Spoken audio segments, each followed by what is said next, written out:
junior doctors. John says the argument against doctors' pay demands is completely wrong-headed. It's made by MPs who wouldn't dream of working for a real terms pay cut year after year. Wonder if you agree. 03456060973. And does Labour's refusal to back the strike, is that a sign of a party so desperate to get back into government that it's terrified of rocking the boat, even if it means not backing poorly paid public servants that it's supposed to speak for? Or do you think the fact that even Wes Streeting feels unable to say he supports this strike is a sign of the absurdity, maybe you think, the unrealisticness of the junior doctors' demands? Steve's in Brookman Park. Steve, hello. Hi, Ben. My son qualified as a doctor last July. And he qualified, very highly, including having done a master's degree in trauma medicine. And I just find it incredible, first of all, that junior doctors are called junior doctors. When I went to his graduation, I didn't see anybody saying, "Here's your junior doctor degree." Junior doctor is demeaning, it's insulting, and you remain a junior doctor until you become a consultant. Now, if you do neurosurgery, you could be 40, 42 years old before you are called, by then you're called Mister, surprisingly, but, you're never called doctor. And I think it's absolutely an excuse for everybody in government and for the public, the Department of Health, to say these are only junior doctors that will pay the flippers. I mean, he earns $29,000 a year. He could go and work in McDonalds for more, and he doesn't need to be doing what he's doing with people's lives in his hand.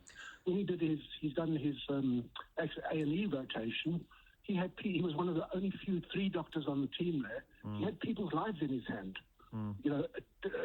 A junior doctor. And what does he get paid, Steve, if you don't mind me asking? Sorry? What does he get? How much does he get paid, if you don't mind me asking? He gets 29 basic, and then if he does overtime, etc., or does banking, I think they call it, where he can take on a shift that's available that people want, then he gets a bit more. But he gets about £14 an hour. And does he support the strike? Well, he didn't want to. He was very upset about it because he said, "Look, I became a doctor and I took, if you like, a Hippocratic oath that I will look after people and so on." He didn't go on the picket lines except on the last day on the Wednesday afternoon, just to show some support. But he was very embarrassed about it. But he's going to join the strike, even though he'd rather have not done so. Absolutely, would rather not. But at the same time, it's his brother who's a vet.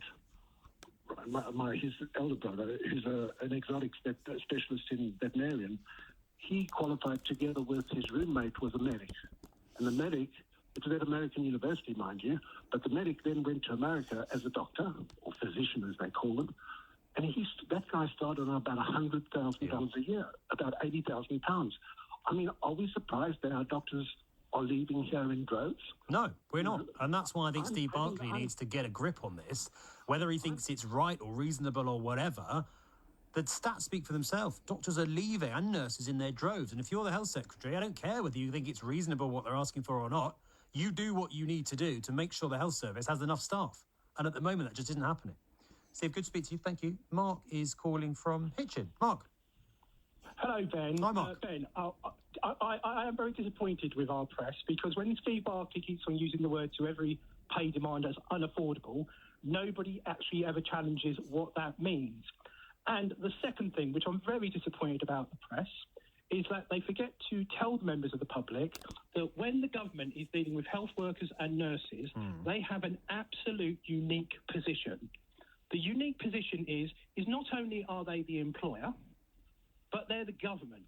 So therefore, any money they give to doctors or nurses or paramedics, the government then taxes, unlike any other employer in the country.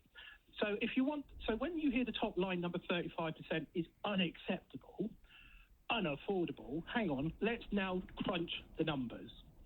That if they were to award the junior doctors in this country a 35% increase, we've been told by the government that will cost £2 billion. Okay?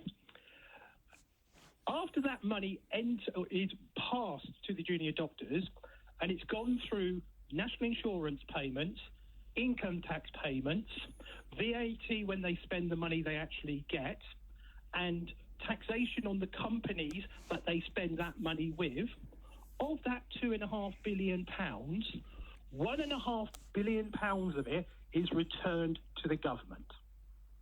Now, when the nurses asked for 17%, we were told that was going to cost £10 billion. When that £10 billion goes through national insurance, taxation, through, and also helps grow the local economy, don't forget that, that was going to cost £2.5 billion.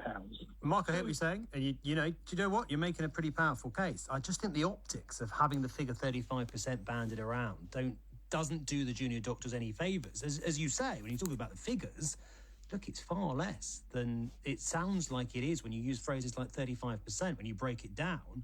And as I say, I don't think Steve Barclay has done a very good job of dealing with his disputes at all. The fact that they are still going on and on and on, in this case, 4 days next month, really not a positive reflection on the current health secretary, is it? Mark, good to speak to you. Thank you. Come back to this in just a moment. Let's get an LBC Business News update first. Ben Kumar.